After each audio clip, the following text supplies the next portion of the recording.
గురుగారు జూన్ 7 కుజకేతు గ్రహాలు సింహరాశిలో ప్రవేశిస్తున్నాయి. సో దీనివల్ల ప్రభావం ఎలా ఉండబోతుంది మిగతా రాశుల వాళ్ళకి? చాలా మంచి ప్రశ్న వేశారమ్మా. జూన్ 7 కలుస్తున్నప్పటికీ జూన్ 7 ముందు నుంచే దేశవ్యాప్తంగా కొన్ని ప్రభావాలు ఉంటాయి. ముందుగా ఈ కుజుడు ఫైర్ కారకుడు, పేలుళ్ళు కారకుడు, ఆర్మీ కారకుడు, పోలీసు, వీళ్ళందరికీ కారకుడు. సింహరాశి అనేటువంటిది అధికారుల్ని, రాజకీయ నాయకుల్ని తెలిపేటువంటి స్థానం అది. కేతు ఈజ్ ది కారక ఆఫ్ సపరేషన్, అంటే కొన్ని రాజకీయ వాళ్ళల్లో కొంత చీలికలు రావడం, కొన్ని పార్టీల్లో చీలికలు రావడం ఒకటి.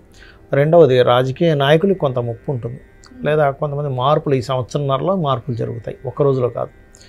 అలాగే మరొకటి ఏంటంటే కొంచెం అగ్ని ప్రమాదాలు జరగడానికి ముందు నుంచే, జూన్ 7 వరకు అక్కర్లే, ఇంకా ముందు నుంచే మేలోనే జరుగుతాయి కూడా కొన్ని అగ్ని ప్రమాదాలు జరగడం. ఓకే. అలాగే మరొక విషయం ఏంటంటే అగ్ని ప్రమాదాలతో పాటు పుణ్యక్షేత్రాల్లో, ఇప్పుడు కేతు అనేటువంటిది పుణ్యక్షేత్రాలమ్మా.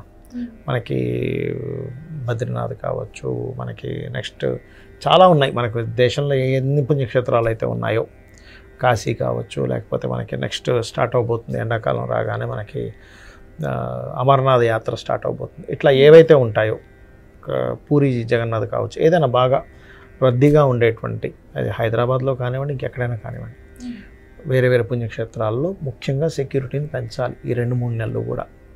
మే నుంచే, మే, జూన్, జూలై, ఈ 3 నెలలు పర్టికులర్గా.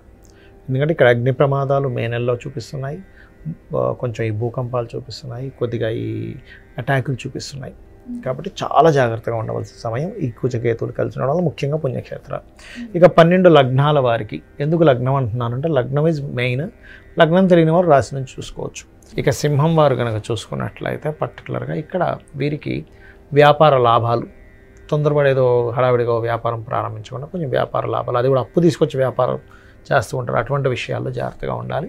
సింహం వారికి సంతానం కోసం చేసే ప్రయత్నం ఫలిస్తుంది.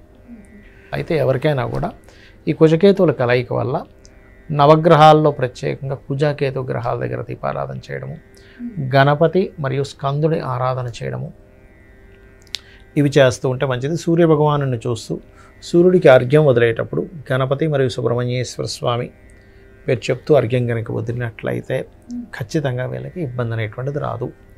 ఇది ముఖ్యంగా గుర్తుపెట్టుకోండి.